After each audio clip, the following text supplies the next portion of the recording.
Sam is the co-founder of OnePointOne. It's so good to see you again. So good to see you. So Sam came on my podcast, and not exaggerating, everyone... And by the way, she keeps talking about you, Sam. Yes, yes. So, I mean, everyone was just blown away by what you had to say, because you're so successful. Your company is doing unbelievable.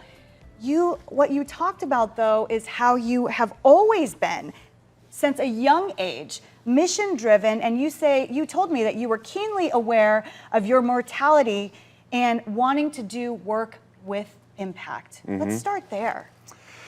Unpack that, Sam. Unpack that for us, Sam.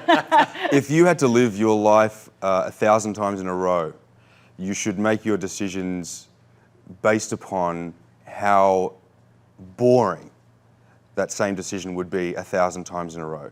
So boring is the wrong word, or how unfulfilling or useless your decisions are in that time. So if I was to live my life 1,000 times in a row, when I make the decision to relax or do nothing and stay in bed and watch YouTube or whatever, imagine if I had to do that 1,000 times in a row. I would go back and think, that's not the most productive use of my time. So look, I'm not superhuman. I still have a lot of downtime. There's no doubt about that.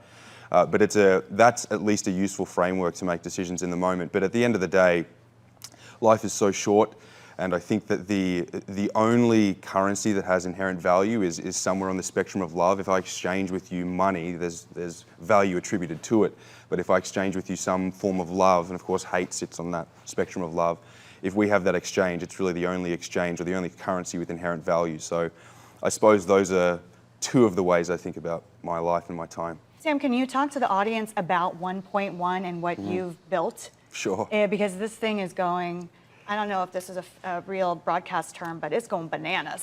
Yeah, That's awesome. Well, so back in 2016, my brother and I got together and said, basically, we're going to be dead soon. What can we do that is useful for humanity? We have a good work ethic. We have a lot of blessings in our life, and we came together and we essentially went to the WHO's website and saw what the leading causes of death and suffering are: poor nutrition, poor access to medicine, number one, and number two. And then we essentially tried to figure out, okay, well, how do we solve that problem? And there are lots of solutions to that problem, but and it's kind of a segue to the next segment as well, but the solution is plants. Plants are the solution to poor nutrition. Plants are the solution to poor access to medicine. We can go into either of those if you would like to, but we looked at the traditional farm. So obviously the vast majority of plants that are grown outdoors in soil using sunlight. A significant portion of plants are actually grown inside of greenhouses or glass houses, particularly in the Netherlands. You can see it from space.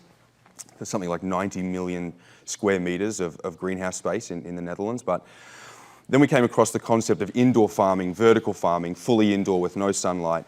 And there were so many value propositions associated with it: 99% less water, 99% less land, 0 pesticides, 0 soil degradation. All of these value propositions hadn't hit the market yet. And so after doing the whole analysis about, I won't bore you with the details, we figured out if we can develop a fully automated system to produce plants inside of warehouses, and we can distribute that technology around the world, we can significantly impact the number 1 and 2 leading causes of death and suffering on planet Earth. So that's what we've been doing for the last 5 years. Raised almost $60 million. We have... in your first round of seed funding, right? Well, there were multiple rounds, but yeah, first business, I suppose. But yeah, this was my first job, and I'll tell you a couple of stories if you want to know about how unknowledgeable I was at the beginning of all of this. But yeah, we've raised almost $60 million. We have 80 employees in California and Arizona, and we have a farm in California, another farm in Arizona that just turned on. It's about 20 minutes, 30 minutes away. So yeah, our core competency is developing automated plant production technology, and our mission is to unleash the power of plants on human health. And you, from your website, share the mission statement. What your goal is, how many people do you want to feed? We want to feed 1.1 billion people.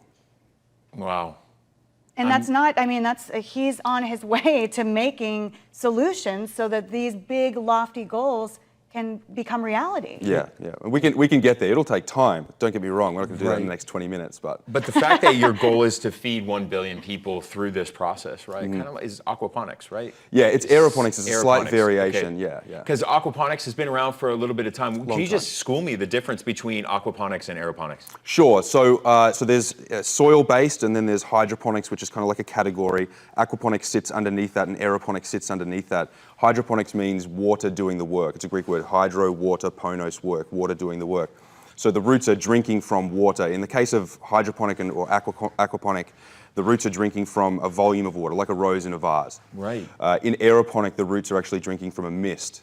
So when you go to the produce section at Safeway and that mist is coming down, it's actually it's just a little more complicated than that. We have to realize that there's never been a better time to be alive for almost all of humanity. That's the first thing we have to be is grateful, is the generations before us have lived through absolute treachery and pain and horrendous conditions to get us all here. So we live in an incredible time, an incredibly prosperous time, as you identified. But at the same time, it is striking that 821 million people don't have access to food. Yeah. So yeah, it's a nice balance because I live my days being grateful to wake up in a warm bloody bed, you know, and spend much of the rest of the day trying to build a business to help people. But I'm one cog in a much larger machine. I love what I do and appreciate everyone that works with me on this project. But yeah, hopefully we're on the way up. Sam, thank you so much for being here. See, I tell everyone about you. I'm the best PR agent that you've never had to pay. I appreciate you so much, and we'll continue to follow along with your journey. Thank you so very much.